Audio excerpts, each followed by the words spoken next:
de la inequidad, pero escuchábamos a tu vicecoordinador Vázquez Cortázar decir hoy en la mañana en una entrevista con Ciro Gómez Leiva que no tenían dinero ustedes del PAN. ¿Es así que no tenían dinero, que no tenían recursos para tu campaña? Nosotros no manejamos un solo peso del PAN. Nosotros teníamos que pedirle al PAN todo lo que necesitábamos. Eh, los espectaculares ellos decidieron en dónde y cómo y cuándo, ¿no? O sea, Max no podía decidir, yo quiero un espectacular en Periférico y Insurgentes, ¿no? Que es un lugar estratégico. ¿Cómo que no podía decidir? ¿No era prioridad la campaña No, presidencial? lo decidía el partido. El partido nos dijo, ya contraté tantos espectaculares. Cuando cuestionamos, nos dijeron, es que lo hice desde hace 6 meses. Y por eso fue un precio competitivo, aparentemente, pero ya no podíamos opinar sobre ese tema. Ese fue el primer encontronazo que hubo en el sentido de que nos hubiera gustado tener espectaculares en ubicaciones más estratégicas, por ejemplo. A lo mejor menos, pero más estratégicos. Eso no hubo manera de decidirlo. Nosotros tenemos que adaptarnos pues, a los lineamientos de los partidos en materia de compra de publicidad y a veces se volvía muy lento. La publicidad fue muy difícil que llegara. Todo lo hace el partido. O sea, la campaña de nosotros no tenía recursos para decir, manden a hacer 2 millones de playeras o manden, o queremos esto, o, sea, o los spots de televisión, pues dependíamos de lo que nos dieran los partidos. O sea, realmente, pues de repente me decían, salen más los presidentes de los partidos que tú. Bueno, es que eso veíamos a Alito en un spot, a Marco Cortés en otro spot. Es decir, me está diciendo algo muy serio. ¿Tú no tenías mando sobre la publicidad? Pues en el sentido de lo que estaba en el convenio de coalición, que era el 50 y el 50. Lo que nosotros decíamos que en la primera etapa necesitábamos que desaparecieran un poco los partidos y emergiera más la candidatura ciudadana, porque al final yo había llegado aquí por un impulso ciudadano de más de 1 millón de firmas. Era lo que un poco nosotros queríamos, o sea, dar a conocer más, porque yo, pues, mucha gente no sabía quién era. Entonces, había tan poco tiempo, Claudia tenía ya 2, 3 años en campaña, utilizando todas las redes sociales del gobierno de la ciudad, los recursos públicos de alguna manera, legales, si tú quieres, pero ya era mucho más conocida que yo. Entonces, necesitábamos acortar tiempo, pero el convenio de coalición pues, fue así, 50 y 50, y pues no nos quedó de otra más que adaptarnos a eso. Algo que se dijo en la... En otros momentos, los partidos se han endeudado para apoyar al candidato presidencial. En este caso no se hizo así, ¿no?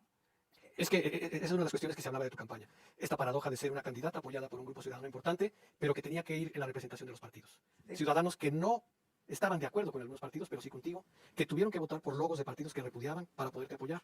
Y tú me dices ahora que por lo menos en la propaganda no había un entendimiento claro entre los partidos y tu candidatura. Era muy lento, era muy tortuoso. Los primeros spots fue muy complicado ponernos de acuerdo. A ver, yo veía un spot del PRI y decía una cosa, veía un spot del PAN y decía otra cosa. Eso fue imposible hacerlo. No había un mensaje único. No se pudo. Había momentos en que tenían 7 segundos los partidos para cerrar el spot. Entonces creo que logramos que fueran 3 segundos, cuando nosotros lo que queríamos era privilegiar el mensaje hacia los ciudadanos. Pero al final de cuentas, yo no quiero tampoco reclamarle a los partidos. Pero hubieras esperado algo más de ellos. Pues, Quizás no les quieres reclamar, pero...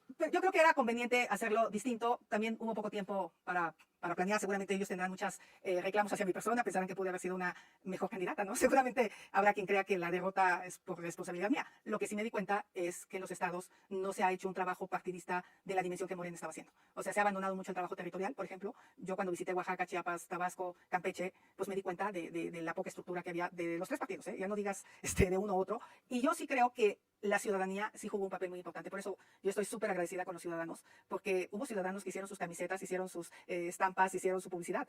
Los cartones con la X, ahorita están en la Colonia Roma en una exposición muy interesante de la cantidad de contenido que produjeron los ciudadanos, no así con la campaña de Claudia, ¿eh? O sea, aquí los ciudadanos, como no había, ellos se organizaban y mandaban a hacer playeras, ellos se organizaban y mandaban a hacer estampas, hacían, o sea, y había cartones súper creativos. Porque... Pero entonces es un evidente contraste, Xochitl, entre esa creatividad de la que me estás hablando, entre ese entusiasmo de grupos ciudadanos y esta burocracia de la que me estás hablando. Pero yo quiero ir a un punto que me parece que es corolario de esta dificultad, por llamarla suavemente, en la campaña. Mayor López, nuestro reportero, publicó que hubo un conflicto en el piso 42 del hotel donde ustedes tenían su cuartel de guerra el 2 de junio. Un conflicto derivado de que tú decidiste, ya me lo aclararás si fue así, reconocer que las cifras no te favorecían después del conteo rápido y te reclamó Marco Cortés de manera airada. ¿Qué pasó en el piso 42? Mira, lo que pasó en el piso 42, yo adrede traté de estar en mi casa toda la mañana. Ya había votado, ya no me fui a desayunar al Cardenal, donde por cierto la gente fue muy afable conmigo, por eso se sentía un ambiente impresionante, las urnas se veían a reventar, mi casilla la gané 2-1, y la gente veía los resultados urbanos, entonces por eso todo el mundo creía que podíamos haber ganado, obviamente. Ganaron muchas ciudades. Muchas ciudades, ¿no? Y la gente veía eso, pero pues allá en Chicomucelo, que están los grupos armados, no he visto cómo quedó la casilla de Chicomucelo, pero seguramente quedamos zapatos, casi te lo puedo decir. Entonces yo llego a Reforma, al Hotel Presidente alrededor de las 6 de la tarde, y no estaban los presidentes de los partidos porque se habían ido al World Trade Center con Santiago Taboada. Yo, de hecho, a cantar victoria. A cantar victoria. Me dijeron que habíamos ganado la ciudad en ese momento y que por eso los presidentes se habían ido, que las encuestas de salida eran muy favorables. Yo ya tenía la información de que las encuestas de salida para la presidencia habían dado resultados muy contradictorios, que había no respuestas del 60% en un caso y del 70% en el otro. Y ante esa evidencia no había manera de saber qué había pasado en la elección. Eso es lo que yo sabía a las 6 de la tarde. A las 7 de la noche me dicen pues, que efectivamente ganamos la ciudad, que ganamos Veracruz, que ganamos Puebla, que ganamos Yucatán, que ganamos Guanajuato, que ganamos Morelos. No, tampoco soy una inocente, ¿no? Y que había evidencia o había proyecciones, porque la palabra proyecciones fue algo que surgió el domingo, que las proyecciones nos eran positivas y que estábamos ganando estas ciudades. Y en ese momento yo en aras de apoyar a los estados, a los candidatos que ya son ganadores, salgo y también aclaro que voy a esperar el conteo rápido para fijar una postura, ¿no? O sea, si ganamos esas ciudades, pues es que nos fue muy bien, ¿no? Habíamos quitado la Morena 6 estados y Jalisco se veía bien, 7 de 9, bueno, pues era un triunfo contundente. Empiezo a ver la televisión entre 7 y 9 de la noche, o 7 y 10 de la noche, y Televisa habla de proyecciones, nunca da resultados, por cierto. Y dice que se proyecta que se ganó Morelos, y que se proyecta que se ganó Veracruz, y que se ganó la Ciudad de México, y empieza a dar proyecciones. Y hay algo que sí me consta, que es que la CIR felicita a Claudia, y Max le hace una llamada a la CIR y le dice que Tadei le da el dato. Tadei. Eso, A la CIRT. a la CIRT. Eso me consta. Y Antes del conteo rápido. antes de dar a conocer públicamente el conteo rápido. Y yo esperaba que Tadei empezara a sacar estados, conteo rápido. Cuando a las 11 de la noche Tadei sigue sin dar el conteo rápido y ya hay 25% de PREP, ya había 60,000 casillas, dices, ¿cómo es posible que no haya 6,500 casillas del conteo rápido ya registradas? Eso sí genera mucha confusión, eso empieza a generar mucha angustia, pero de todas maneras yo aguanto, porque había quien me decía, sal a animar a los de nosotros, y yo le decía, deme un dato, deme algo para que yo salga, mientras no, voy a esperar el conteo rápido, y en el momento que sale el conteo rápido, que es brutal, que es contundente, más o menos 11:30 de la noche creo que sale, creo que ahí sí el INE tiene que analizar por qué se filtró la información a otros medios y no se le dio a conocer a la gente. El conteo rápido había salido a las 10 de la noche. En fin, en ese sentido yo tomo la decisión de marcarle, le pido más. Antes de eso, ¿ves? Escuchas el conteo rápido, la declaración de Guadalupe Tadei. ¿Cuál es tu reacción? Para mí- ¿Qué sientes tú para al, mí- al escuchar esto? Para mí es contundente, porque yo soy muy matemática y sí entiendo lo que es el conteo rápido. Y sí entiendo que mucha gente está enojada conmigo porque yo pues, seguían contando votos, nomás que justamente el conteo rápido está diseñado de manera matemática para que sea representativo una muestra de todo el país, de tal manera que el resultado sea muy cercano a la realidad. Y en ese momento para mí el conteo rápido sí tiene una validez técnica absoluta, que no deja ninguna duda en mi capacidad como ingeniera. Y en ese momento yo le marco a Claudia. Obviamente yo no le ¿Tú advierto. decides marcar la Yo Claudia? ¿Es decido. decisión tuya? Absolutamente. Yo le pido a Max que me comunique con Claudia, porque a mí me parece que en una democracia, pues tú es tu deber reconocer tu derrota. O sea, es lo ético, es lo que debe de hacer un demócrata, y yo lo hago. Y lo hago convencida, le marco. Yo no le advierto que no haga pública la llamada. Ella hace pública mi llamada, la ve Marco Cortés por la tele seguramente, y ya sube bastante enojado. Nunca dijimos que yo no podía llamarle a Claudia. Creo que ese escenario. Perdóname, le llamas a Claudia y ella qué te dice. Pues me agradece la llamada, y la felicito. No la esperaba, supongo. Yo creo que no lo esperaba. La agradece, la felicito, yo sí la felicito, y ella dice, me acaba de felicitar Xochitl. Ella no falta la verdad, yo la felicité. Cuando estamos escribiendo el discurso de reconocimiento de la derrota, que ya salgo yo con los presidentes de los partidos, yo tenía escrito la felicitación en el discurso. Yo suelo escribir buena parte de mis discursos, y en ese momento Marco pide que se quite la parte de felicitar. Y se arma ahí un debate fuerte. Yo creo que muchos hombres, al igual que el presidente, tienen que aprender a manejar su masculinidad. Muchos hombres creen que gritando, que ofendiendo a las mujeres, resuelven los problemas. Yo creo que también los hombres tienen que entender que las mujeres ejercemos la política de una manera distinta. Y en mí, lo correcto, no sé, era felicitar a Claudia, ¿no? O sea, no lo dudé. Eso no quiere decir que no señale pues, toda la iniquidad de la elección, pero de que estaban los votos esa noche, estaban los votos. ¿Y Que el conteo te gritó Marco? levantó la voz de manera innecesaria, yo creo, sí, y fue muy reiterativo. Estaba ahí Juan, y Juan sí se le enfrentó muy duro, porque además era la segunda vez que ocurría. Había ocurrido con el primer debate, ocurría con esta, o sea, su forma de decir las cosas es altisonante, ¿no? Es como levantando demasiado la voz. Nunca nos metamos la madre, eso sí es falso, eso es una versión que alguien dio, digo, no, yo nunca doy una grosería para ofender a una persona. Y en ese sentido, se quita del discurso la parte de felicitación a Claudia, porque yo volví a reiterar mi felicitación a Claudia en mi discurso ya ante los presidentes, y se deja la parte de reconocer su triunfo. Y yo obviamente hablo de la inequidad, y el recurso que estoy presentando el día de mañana, que es un JDC, pues es un recurso donde narro toda la inequidad de la elección. La intervención del crimen organizado es brutal, brutal. Hay casillas prácticamente zapato, donde gobierna el crimen organizado. Eso el tribunal lo va a tener que valorar, porque se lo habíamos dicho. El uso de recursos públicos para beneficiar a la candidata. ¿Y qué estoy buscando yo? Pues obviamente el tribunal no va a anular la elección porque la diferencia de votos es tremenda. Pero este JDC se podría utilizar en elecciones pegadas donde la inequidad sí sea reflejo no sé, en donde haya un punto de diferencia, pues el tribunal tendrá que valorar. Pues mira, si la mañanera del presidente tumba el dólar, ¿cómo no? La mañanera del presidente va a tener incidencia en el ánimo de la gente para decidir por quién votar, si te están diciendo que la señora Xochitl Gálvez te va a quitar el programa social si llega a la presidencia. O sea, no bajas los brazos en la impugnación. No, eso es una cosa distinta. La impugnación la hago porque tengo pruebas, porque además durante todo el proceso presenté pruebas de toda la inequidad, de todas las mañaneras donde el presidente me agredió, de todas las mañaneras donde el presidente favoreció de manera directa a Claudia. ¿Y qué estaría esperando yo? Yo estaría esperando pues una especie de amonestación al presidente clara y contundente por parte del tribunal, porque lo hizo con Fox el tribunal. Sí, en el 2006 se reconoció el triunfo de Calderón, pero se señaló expresamente una intervención del presidente Fox. ¿Y qué dio como resultado? Una reforma electoral. ¿Qué me gustaría a mí? Y esa iniciativa de reforma la voy a presentar ahora como senadora, que la intervención del presidente en la elección sea considerada traición a la patria, para que se le pueda anular la elección. Ya está, pero hay que reiterarlo, ya está la posibilidad de anulación si el presidente interviene, ya está como delito electoral si el presidente o un funcionario público interviene, pero pareciera que al presidente no le importa que esté en las leyes. Que quede claro ante los que me están viendo, porque yo recibí reclamos tremendos por haber reconocido la derrota. Que los dejaste colgados de la brocha, algunos dijeron. Sí, o sea, pero Lo que pasa es que a lo mejor la gente no alcanza a entender lo que es el conteo rápido.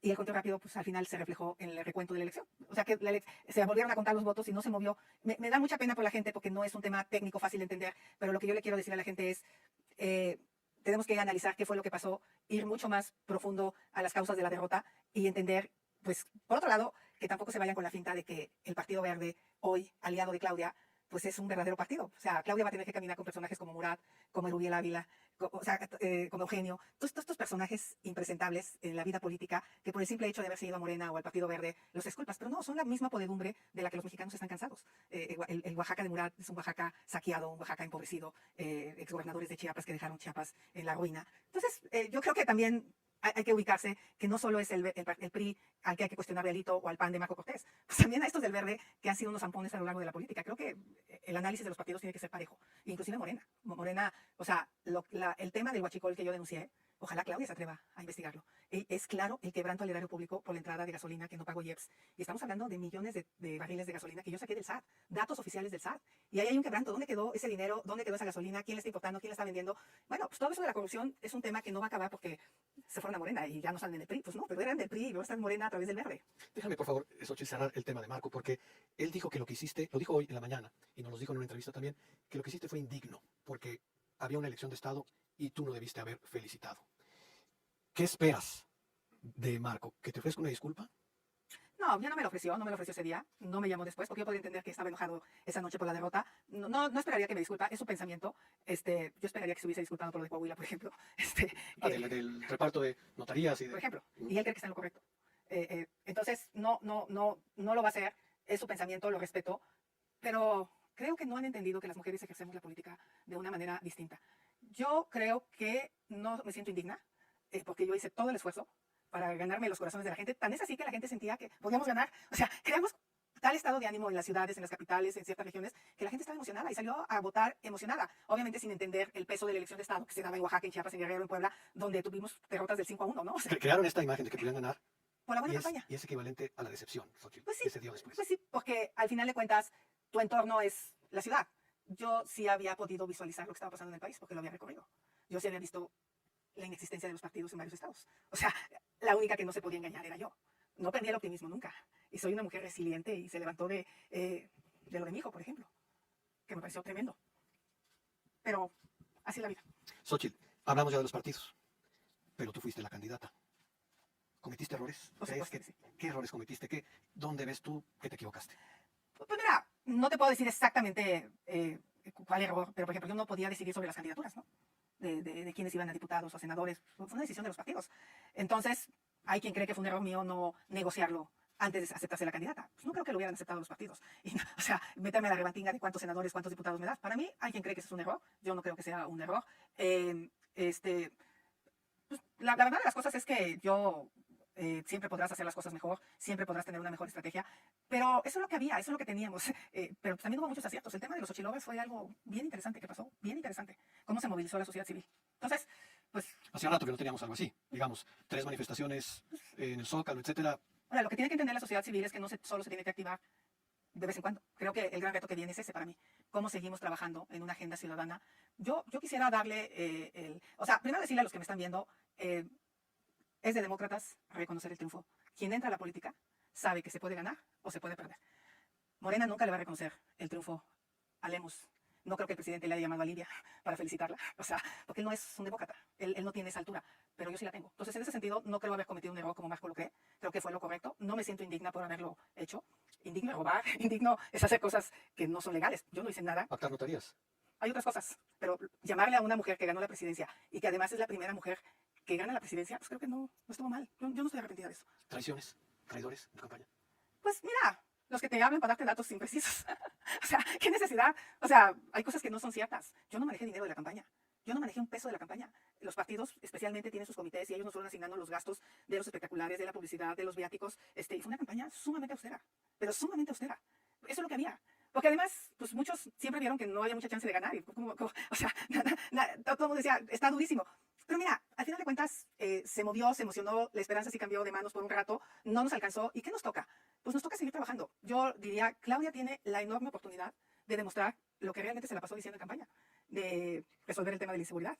O sea, no podemos normalizar la violencia en nuestro país. Es brutal. 2 niños asesinados en León, 4 mujeres asesinadas en León, y este país no está en protesta, en enojo social. O sea, me impresiona cómo vamos normalizando la violencia. Obviamente lo de Emiliano nos movió porque lo vimos revolcándose en el suelo diciendo no me quiero morir, ¿no? Y nos cimbró, pero ya pasó. Y mañana, y son más de 13,000 niños asesinados en nuestro país. Bueno, no ha pasado, es decir, la campaña tuvo estos toques. Tú decías esta situación tan difícil, supongo yo. Conociste a un ingeniero, a un constructor en Coyuca de Benítez, el señor Alfredo. Lo conociste cuando tú vas sorpresivamente a Coyuca para aparecer ahí con ellos en apoyo a los damnificados por Otis. Y tú estás ahí, lo conoces, eso lo anima a él a ser candidato y lo matan el último día de un tiro en una imagen que nos recordó lamentablemente a la de 1994 de la muerte del asesinato de Luis Donaldo Colosio. Ese fue el toque de la campaña, Xochitl. Y eso termina la elección y siguen los asesinatos, sigue la violencia y sigue una expectativa ciudadana de qué se va a hacer frente a eso. Tú movilizaste a lo que se denominó como la Marea Rosa. Te apoyó en un último evento, unas semanas antes de concluir la elección. ¿La Marea Rosa es tu próximo partido político? No. Mira, yo primero tengo que regresar a los estados, reunirme con todos aquellos que me apoyaron visiblemente, unos más que otros, los que organizaban grupos, los que hacían eventos, los que... hoy estuve con una persona que dedicó 6 meses de su vida, tiempo completo a la campaña. Eso no tiene precio. Eso tengo que ir a agradecer a cada estado. Entonces voy a hacer un recorrido. Creo que también quiero limpiar un poco mi nombre. A ver, ¿por qué? Pues porque el presidente dijo que yo casi me robé dinero por ser empresaria. O sea, dio a conocer los datos fiscales míos de mi empresa y había gente que me decía, es que usted se robó 1.400 millones de pesos. O sea, el presidente accedió a información fiscal financiera confidencial para tratar de hacerle creer a la gente que yo había sido corrupta. Cuando tener una empresa no me pudieron demostrar que alguno de los contratos fuera indebido, todos los gané por licitación y el único lapso que coincidió que yo fui funcionaria pública fueron unos meses en el 2006. Y era una cosa bicoca de mantenimiento a la Conagua de una empresa de mi esposo, que no era absolutamente ilegal. Cuando los hijos del presidente hacen contratos millonarios con sus cuates, Segalmex, yo no me he robado un peso en la vida. Y creo que eso sí es importante que la gente le quede claro, que lo que el presidente dio a conocer es la información que facturaron mis 2 empresas durante 10 años. Además, yo ya era empresaria cuando llegué al gabinete de Fox. Y nuevamente, pensar que ser empresario sea un delito en este país es complicado. Si eres un empresario que no paga impuestos, si eres un empresario que hace actos de corrupción, bueno, que se castigue. Pero en mi caso, creo que esa parte es muy, muy importante. El video de mi hijo fue un video de que ocurrió algo hace ya muchos meses y lo trataron de poner que había sido en la precampaña. Totalmente falso. Obviamente, pues metí medidas correctivas con Juan Pablo. Pero sí fue muy, muy, muy, muy complicado. Como no me encontraron nada a mí en lo personal, porque no puedo encontrar un departamento, una cuenta de cheques, o sea, nada. O sea, mi casa donde vivo es una casa de interés medio en reforma social que la compré con el producto de mi trabajo. O sea, tratar de entender que era algo ilegal, por eso les dije, devuélvala. Entonces, creo que en esa parte sí quiero dejar claro. Y el libro de Ivonne Melgar es un libro bastante interesante porque narra un poco la historia de mi vida desde antes de que entrara yo a la política, ¿no? Entonces, esa parte es importante. Los partidos se retiran con sus diputados, sus senadores. Ellos se llevan lo que ganaron. ¿Y Xochitl se va a retirar de la política? Por supuesto que no. Por supuesto que voy a seguir activa. Tengo un compromiso de entrada de volver a los estados, de hablar, de explicar qué pasó. La gente quiere saber qué pasó. Estuvo bien, no estuvo mal, que me reclamen, porque felicité a Claudia, ¿no? Que me lo digan de frente, que se concilien, también ellos se reconcilien con la derrota. Yo ya me reconcilié con mi derrota. Y explicarles qué es, por ejemplo, el conteo rápido y por qué en el momento que yo recibo el conteo rápido para mí es una información contundente y es el momento de reconocer la victoria de tu oponente. Difícil dar la vuelta a la página, supongo, Xochitl, pero tendremos una presidenta llamada Claudia Sheinbaum. Tú le dijiste dama de hielo, insensible, pero ahora la vas a tener de presidente. Si tú vas a seguir en la política, le vas a reclamar o eventualmente podrías coincidir con ella. Yo creo que tenemos varias coincidencias. Se conocen, ¿no? Nos conocemos, sí. Llegamos a ser cercanas también. ¿Qué coincidencia? Y creo que ella va a tener una prueba tremenda, que es el tema de la Suprema Corte de Justicia. Yo creo que si realmente quiere escuchar, yo como senadora, que ahora volví a ser senadora de la República, voy a hacer una propuesta en materia de justicia. Una propuesta sin odio, sin dolo, sin ganas de polarizar más, sino de buscar una solución que realmente haga justicia. Yo tengo una hermana que va a cumplir 12 años en la cárcel, que no tiene sentencia. Sin sentencia. Sin sentencia. 12 años. Entonces, si alguien sabe cómo está el tema de la justicia, es una servidora. Falso. Ni siquiera quiero hablar de este señor Erubiel. Su caso lo va a resolver un juez, yo espero que pronto. Pero por supuesto que el tema de la justicia es un tema que a mí, en lo personal, me interesa. Yo tengo 12 años visitando las cárceles de este país, desde las de alta seguridad, las de mediana seguridad y de todo. Y por lo tanto creo que es muy importante que ella no se dé un balazo en el pie. Porque no solo le va mal a ella, le va mal a todos los mexicanos. ¿Pero qué es no darse un balazo en el pie? Pues hacer una reforma que le traiga inestabilidad a las inversiones al país. Yo creo que lo que más nos conviene en este momento es darle certeza jurídica. Yo no digo que vengan empresas corruptas, pero las empresas necesitan saber que sus inversiones están seguras. Sé que se reunió con el de BlackRock y yo también me reuní con él. Y él lo que me dijo fue, yo manejo dinero de inversionistas, de pensionados. Yo tengo que ir a países donde haya certeza jurídica en las inversiones que traigo, porque no es mi dinero, es dinero de terceros. Entonces, ella tiene que mandar un mensaje de tranquilidad y no de la irresponsabilidad con la que el presidente se ha conducido en ese sentido. Entonces, que el presidente quiera sacar la reforma en septiembre me parece una falta de respeto para la próxima presidenta de México. Y en ese sentido, yo estoy dispuesta a aportar lo que tenga que aportar para tratar de buscar un proyecto de conciliación. Y ojalá esa reforma se sacara por consenso de todos los partidos. Eso sería el primer paso, tomándole la palabra que no viene a dividir y no viene a polarizar. Otro tema, pues es Pemex. Pemex es inviable como está y va a ser su mayor boquete financiero y ella lo sabe. no puede seguirle metiendo dinero a Pemex y ahí pues puede haber una opción de inversión privada, pero ahí viene un tema ideológico. Entonces, nuevamente, ¿dónde quieres poner el dinero? ¿En refinación o en educación o en salud o en becas? Eso es algo. Hay mucha coincidencia en el tema de energías limpias. O sea, ella dice que es científica y que va por las energías limpias. Bueno, para mí ese es una de mis agendas más importantes, el tema del agua. El tema de la salud. Yo vi mucho sufrimiento en todo el país. Abracé a muchas mujeres con cáncer, que al no haber seguro popular, no tienen la certeza si van a librar o no el cáncer. Abracé a muchas madres buscadoras. Creo que la agenda de las madres buscadoras también es una agenda en la que ojalá hubiera coincidencia. Entonces, pues yo creo que ahí están las coincidencias y donde haga las cosas bien, pues yo se lo voy a aplaudir. Pero si hay cosas en las que pienso que pueden hacerse mejor, pues le daré mi punto de vista y probablemente no me escuchará y no importa. Pero a ver, yo recuerdo claramente cuando iniciaste la campaña en septiembre, tu discurso fue de conciliación. Dijiste que querías un país con conciliación, es decir, querías gobernar conciliando. Tenías a una dirigente de más de desaparecidos, tenías a dirigentes indígenas, tenías a dirigentes de sociedad civil a tu lado. Recuerdo claramente que hiciste un ladito de manera muy discreta a los de los partidos porque querías aparecer con ellos, con los que tú caminaste en la campaña. Si estás por un país con conciliación, un país de diálogo, un país de reencuentro, ¿te sentarías con Claudia Sheinbaum a conversar y decirle, este es el país que te propongo, en esto te puedo ayudar? Yo, por mi parte, sí. Aquí la pregunta es hacia ella. Si ella está dispuesta a escuchar a la oposición o quiere seguirla pisoteando como lo ha hecho el presidente. Esa decisión la tiene que tomar ella. En su discurso de inicio dibujó la posibilidad de gobernar un país con conciliación. Pero a veces pareciera que el presidente le gana la tentación de seguir gobernando él. A mí me parece que era acertada su decisión de esperar el tema de la reforma judicial. Y ya había mandado un mensaje de tranquilidad a los mercados. Y sale el presidente el viernes y decir, es primero la justicia que los mercados. Entiendo. Nada más que pues, los mercados se ponen nerviosos y no es justo que Claudia empiece con mercados nerviosos, porque eso implica salida de capitales. Ya sabemos esas historias, ya las conocemos en México. Entonces creo que lo primero que tiene que hacer el presidente es ya dejarla en paz. O sea, que la deje a ella gobernar, que ella gobierne, y con su toque, con su estilo, con su manera, y que pues él sí se vaya al rancho, ¿no? Y en ese sentido, yo soy una mujer que jamás le apostaría que el país le vaya mal, jamás. O sea, no tengo ese odio en mi corazón como para decir, no, pues que se hundan, porque si se hunden, entonces yo puedo, desde la oposición. Y sé que la gente está desconcertada, está deprimida. Hoy comí con un cliente, porque ya regresé a tratar de conseguir trabajo pues para septiembre, yo necesito ver qué voy a hacer. Y me decía, en esta casa el lunes todos estaban deprimidos, nadie me escribía. O sea, si hay un duelo en el país, porque creen que nos va a ir muy mal. Y sí nos puede ir muy mal si no se toman buenas decisiones. Yo hago votos porque la presidenta electa tome buenas decisiones por el país. O sea, porque nos va mal a todos. Yo tendría que despedir empleados en mi empresa, sí, va mal. O sea, y pues a nadie quiere que al país le vaya mal. Entonces, ojalá ella cumpla cada una de sus promesas de campaña. Y yo diría a las familias, párenle al odio, párenle a la polarización, párenle a los pleitos familiares, porque al final la clase política se pone de acuerdo. Entonces, si de repente ven que yo me siento con ella, van a decir, bueno, y nosotros peleándome con los de Morena. Si yo me siento con ella, que es algo que no se ha planteado ni mucho menos, siempre será para conciliar. Y la posibilidad puede ser, en mi calidad de senadora, en la reforma judicial. Yo quiero acercarle una propuesta que realmente resuelva. ¿Qué es lo que yo había pensado como precandidata y candidata a la presidencia? Que el presidente dejara de nombrar a los ministros de la Corte y que fuera a través de un proceso ciudadano, pero con gente experta. Barras de abogados, universidades, Consejo de la Judicatura, y que le propusieran a la presidenta o al presidente, en ese momento a la presidenta, posibles perfiles, no sé, 6 perfiles, y que de esos eligiera 3 y que el Senado ratifica. Así ya no sería que te la debo a ti, ¿no? Si nos llegué aquí por mérito propio. ¿Cómo funciona la COFESE, el IFT? Creo que son mecanismos interesantes de selección de estos puestos. A mí me preocupa mucho la elección de un magistrado por voto popular. Pues si ya vimos cómo estuvo esta elección, ¿a quién le va a responder un ministro de la Corte, un magistrado, un juez? Un juez en la tierra caliente de Guerrero, ¿a quién le va a responder? Al narcotráfico. Entonces, es eso, y creo que en esta primera etapa se puede resolver el tema de la Corte, si es el que más les preocupa, pero con todo respeto. Poner a Lenia Batres no fue una buena decisión. Se pudo haber puesto una gente, la que quieras, pero con conocimiento del tema. El tema es eso, que haya gente capaz, y creo que este gobierno despreció mucho el talento y la capacidad. O sea, prefería gente leal a gente capaz. Y creo que se pueden tener. Sobre todo, la gente que llega a la Corte no tiene que ser leal al presidente, tiene que ser leal a la Constitución. ¿Algún mensaje final, Xochitl? Pues decirles a todos los que me apoyaron en la campaña, gracias, incluidos los partidos políticos, estoy agradecida.